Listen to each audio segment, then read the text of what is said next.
Hello and welcome to Platonic. Platonic mains के लिए आपके लिए लेकर आया है आईआर सीरीज। आज उसी में जिस पड़ाव पर हम पहुंचे हैं उसका नाम है BIMSTEC, Bay of Bengal initiative for multi sectoral technical and economic cooperation. तो आज हम इस ग्रुपिंग के बारे में पढ़ेंगे। इससे पहले हम सार्क कवर कर चुके हैं आपके साथ। तो इस वीडियो की प्लस अगर किसी और भी वीडियो की आपको पीडीएफ चाहिए तो आप प्लेटोनिक की टेलीग्राम चैनल से उसे डाउनलोड कर सकते हैं। चैनल का लिंक आपको डिस्क्रिप्शन में मिल जाएगा। चलिए आगे बढ़ते हैं। तो बिम्स्टेक की आप कंट्रीज यहाँ देख सकते हैं और इस वीडियो लेक्चर का एजेंडा क्या है, हम आपको बिम्स्टेक से रूबरू करवाएंगे, उसके ऑब्जेक्टिव्स बताएंगे, ये देखेंगे कि अब तक बिम्स्टेक ने क्या अचीव किया है, उसकी सिग्निफिकेंस क्या है, किन इश्यूज के साथ बिम्स्टेक डील कर रहा है, कुछ इंपॉर्टेंट स्टेटमेंट्स जो बिम्स्टेक के लिए कही गई हैं और देखेंगे कि क्या वे अहेड है, क्या वे फॉरवर्ड है, किस तरीके से बिम्स्टेक को और बेहतर बनाया जा सकता है। आइए शुरुआत करते हैं। देखिए, बिम्स्टेक एक ट्रांस रीजनल ग्रुपिंग है। ट्रांस रीजनल ग्रुपिंग क्यों बोल रहे हैं? दो रीजन्स को कनेक्ट कर रही है। किन दो रीजन्स को? साउथ एशिया को और साउथ ईस्ट एशिया को। तो इसमें साउथ एशियन कंट्रीज भी हैं और साउथ ईस्ट एशियन कंट्रीज भी हैं, थाईलैंड और म्यांमार। 1996 में बनता है बिम्स्टेक बैंकॉक डिक्लेरेशन के थ्रू।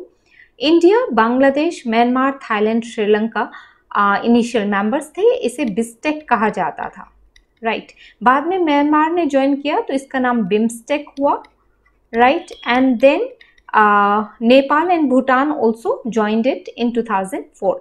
हेडक्वार्टर्स बिम्स्टेक के ढाका में है। ये है बिम्स्टेक की countries: Bangladesh, Bhutan, India, Nepal, Myanmar, Thailand and Sri Lanka.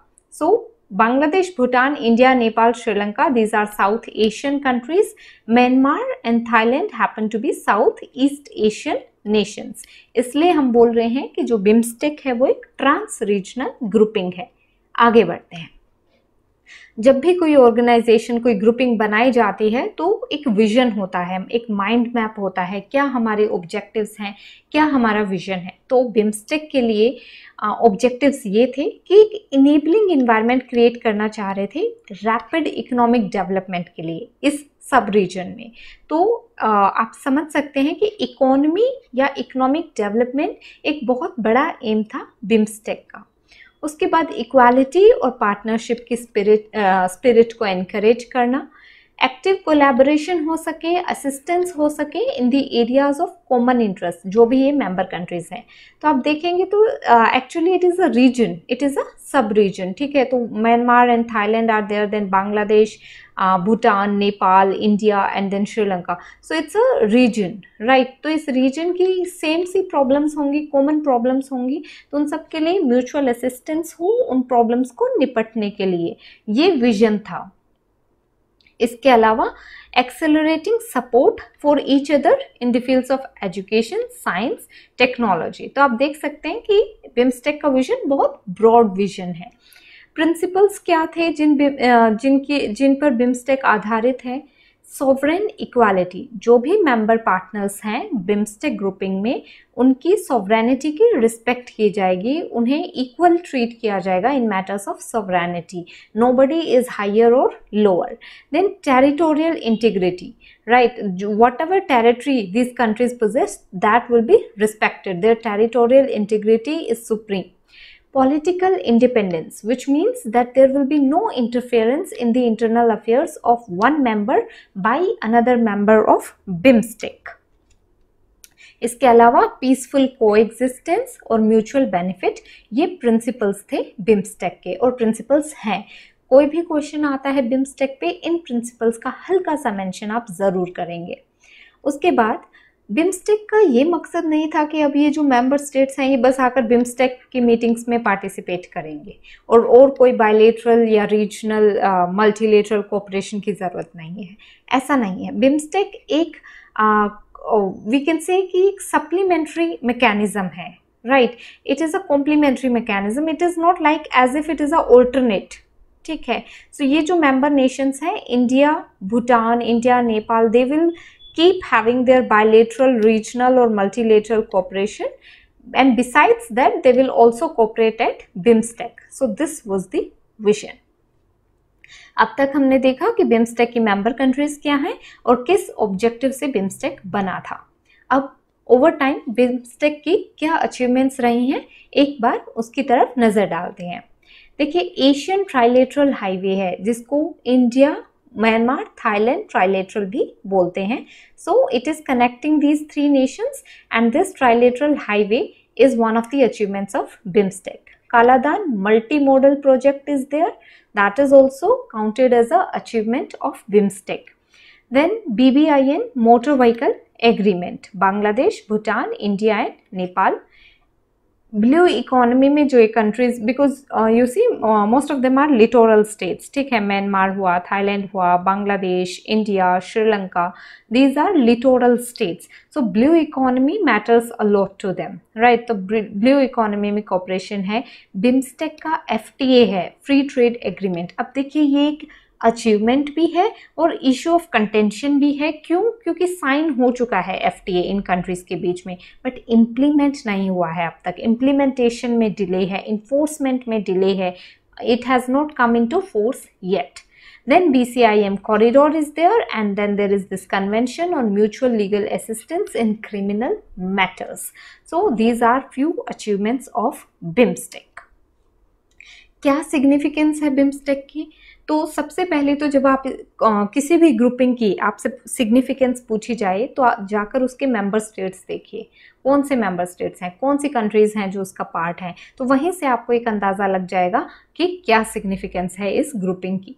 तो यहाँ पर आप देखेंगे तो 5 south Asian plus 2 south east Asian nations, and hence it acts as a bridge between these 2 regions. Right, so bridge isliye because Thailand and Myanmar happen to be part of ASEAN, and the 5 South Asian countries members happen to be a part of SAARC. So we can also say SAARC और ASEAN के बीच में bridge बनाते हैं BIMSTEC, और south Asia और south east Asia के बीच में bridge का काम करती है, इंट्रा रीजनल कोऑपरेशन को प्रमोट करती है। इंडिया की फॉरेन पॉलिसी के 3 कोर प्रिंसिपल्स हैं, या फिर हम कह सकते हैं पॉलिसीज हैं। एक है नेबरहुड फर्स्ट पॉलिसी, एक है act east policy, and then one major important thing for us is the development of north eastern states of India. All 3 get satisfied through BIMSTEC because most of the members, or almost all the members of BIMSTEC are India's immediate neighbors. So by participating with them, by collaborating with them, we are fulfilling our neighborhood first principle of our foreign policy, कि हम अपने जो हमारा पड़ोस है, जो हमारे neighbouring countries हैं, उनको सबसे ज़्यादा अहमियत देंगे फॉरेन पॉलिसी में। तो जब इंडिया BIMSTEC का मेंबर होता है तो इंडिया उस चीज़ को फुलफिल कर रहा है। एक्ट ईस्ट पॉलिसी जो है इंडिया की, उसको कनेक्शन मिलता है through BIMSTEC because as we have already said it is a bridge between SAARC and ASEAN, India and Southeast Asia. Then obviously because it involves Bangladesh, it involves Bhutan, it involves Nepal, it involves Myanmar, Thailand, so India के north eastern states तक भी development पहुंचेगा, ये हमारा vision है through BIMSTEC. Also जब हम SAARC का लेक्चर देख रहे थे तो उसमें हमने एक चीज़ देखी है कि ओवर टाइम SAARC डिसफंक्शनल होता जा रहा है। 2014 के बाद SAARC की कोई मीटिंग नहीं हुई है, राइट। तो इस रीजन में 2 ही बॉडीज़ हैं, 2 ही ग्रुपिंग्स हैं, एक SAARC है और एक आपका ASEAN is there, right. So and then for India is a member of SAARC, India is a member of BIMSTEC. So when SAARC is declining or SAARC is becoming dysfunctional, BIMSTEC appears as an alternative. BIMSTEC presents itself as an alternative. So there is this school, there is this section of political scholars who are saying that BIMSTEC will take the place of SAARC, or BIMSTEC will appear as a better alternative than SAARC because SAARC has become dysfunctional owing to terrorism issue and owing to Pakistan. ठीक है, इसी मुद्दे पर एक statement आती है सी राजा मोहन जी की, जो कहते हैं कि पाक Pakistan is the camel that has slowed down the caravan of SAARC. और जब SAARC का caravan slow down हो चुका है तो BIMSTEC appears as an opportunity. BIMSTEC appears as an alternate, right? हम सिग्निफिकेंस पढ़ रहे हैं कि किस तरीके से ये सिग्निफिकेंट है, तो it emerges as a alternative platform, right. Second, for countering China's gripping influence in this region. If you look at this region, South Asia, Southeast Asia, and आप देखेंगे कि almost all countries have become part of BRI, expansionist BRI, Belt and Road Initiative of China. So Bhutan is an exception. Bhutan has not joined BRI. India obviously won't join it. India is not joining it. So India looks at BRI with Chinese, with a view that it is part of Chinese expansionism, right? So it is exploitative, debt trap diplomacy, part of that.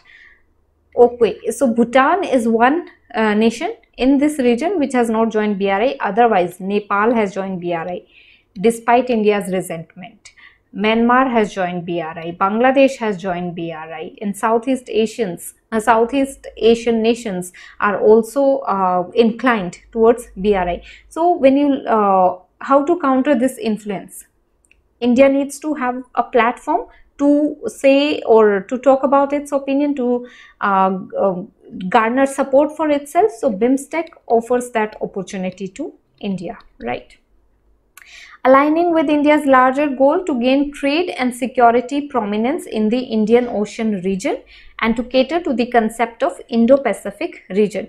Abhi it is said, political scientists, political theorists are saying that the theater of geopolitics has shifted from Atlantic to Indo-Pacific. ठीक है, ये भी कहा जा रहा है कि one word that has gained lot of currency in past few years, it is Indo-Pacific. तो जब इतनी importance बढ़ रही है Indo-Pacific की, तो इस एरिया में इंडिया का ओपिनियन होने वाली एक ग्रुपिंग की जरूरत है. So BIMSTEC offers that, and it is in alignment with India's larger goal, that is कि trade और security prominence हो सके Indian Ocean region में, right? So these were the significance of BIMSTEC. Let's move ahead. जैसे कोई और grouping वैसे ही BIMSTEC कुछ ना कुछ इश्यूज हैं. क्या इश्यूज हैं? देखिए, inconsistency in meetings, which means कि इंगेजमेंट जो है वो एपिसोडिक है और एडहोक है. जब जरूरत लगती है, जब कोई इश्यू अराइज होता है, तब BIMSTEC की मीटिंग्स हो जाती हैं. Which means that there is inconsistency, political will lacking है, right? It is used as an alternate. Otherwise, India would engage with SAARC and Southeast Asian nations engage with ASEAN. But when some issue arises or when there is no some episodic and ad hoc issue is there, then BIMSTEC is utilized. तो उसके लिए ये कहने कि regular meetings होनी चाहिए, rather ज़्यादा meetings होनी चाहिए, right? So there is inconsistency in meeting. And free trade agreement की हम पहले भी बात कर चुके हैं, साइन हो चुका है, इम्प्लीमेंट में नहीं आया अभी भी. So it is also a issue. China ka influence is another issue. We have just talked how all BIMSTEC member nations except Bhutan and India, they have given their consent to BRI, which is a major foreign policy challenge to India, right? Now, delivery deficit या sluggish pace of BIMSTEC progress, ये भी हम बोल सकते हैं कि जो BIMSTEC की initiatives हैं, infrastructure initiatives हैं, they are very good ideas, but then they have a very sluggish pace, which means funds के साथ सफ़र कर रहा है BIMSTEC, ठीक है, and then implementation lag है, delivery deficit है, बहुत टाइम लग जाता है इधर के प्रोजेक्ट्स को फुलफिल होने में. So that is a issue. Then like any other grouping, जो मेंबर नेशंस हैं BIMSTEC में, उनमें भी कुछ बायलेटरल इश्यूज हैं. Bangladesh is suffering with refugee crisis of Rohingyas which started from Myanmar, right? So there is this issue between Bangladesh and Myanmar. Then Myanmar and Thailand are also involved in border conflict. Bilateral issues हैं between member nations. Then BIMSTEC Secretariat suffers from inadequate financial and manpower assistance for its operational activity. So these are the few issues जिसके साथ BIMSTEC suffer कर रहा है. कुछ important statements with regarding to BIMSTEC. So Ambassador Rajiv Bhatia जी कहते हैं, with an appropriate FTA, the grouping will continue without an appropriate FTA, grouping will continue to be perceived as an empty shell. तो जब तक FTA implementation में नहीं आता, enforcement में नहीं आता, तब तक BIMSTEC को आप सिर्फ एक empty shell ही समझ सकते हैं. This is what Ambassador Rajiv Bhatia ji says. BIMSTEC has been innovative but underperforming. So you can quote this statement कि BIMSTEC innovative तो है but underperforming है. Then Ambassador P.R. Chakrabarti says BIMSTEC must now move into a rapid implementation phase. तो हर कोई इसी बात पर जोर दे रहा है कि implementation और enforcement तेज होनी चाहिए, delivery deficit नहीं रहना चाहिए BIMSTEC में. Way ahead. So given the geostrategic importance जो BIMSTEC countries की है, इंडिया को बहुत ही proactive और pragmatic approach के साथ इस regional grouping में जाना चाहिए, which means that there should be more frequent meetings, more frequent engagements. It could start by creating a separate BIMSTEC division बन सकती है Ministry of External Affairs में. जो FTA है उसका speedy conclusion करिए और इंट्रा रीजनल ट्रेड को बढ़ाइए. BIMSTEC needs to generate additional funding और timely implementation of projects. Focus more in the future, जैसे जो न्यू एरियाज हैं, ब्लू इकोनॉमी है, डिजिटल इकोनॉमी है, MSMEs हैं, इन पर कोऑपरेशन हो सकता है. सो BIMSTEC की जब when it completed in 2022 it completed 25 years of its establishment and then it came out with a BIMSTEC charter. ठीक है, तो there it has streamlined the areas of cooperation between the member nations. Okay, so after 25 years, BIMSTEC can do much better as a grouping, addressing its shortcomings in trade and connectivity. So, economic जो matters हैं, economic cooperation है, उस पे ज़्यादा बढ़िया cooperation हो सकता है in between BIMSTEC members. So this is the way we look at future, very optimistic future. We are not saying that BIMSTEC will definitely be an alternative to SAARC, but yes, it can emerge as a significant geopolitical grouping, right? So with this, we have concluded our lecture on BIMSTEC. Stay tuned to Platonic. Let us know if you want us to prepare lectures on some specific topic. कोई topic जो आपका रह गया हो preparation का, we'll prepare on that. We'll present that topic before you. Like, share and subscribe Platonic, and for the PDF of this lecture as well as other lectures you can go to the Telegram channel of Platonic, जिसका link आपको description में मिल जाएगा. Thank you.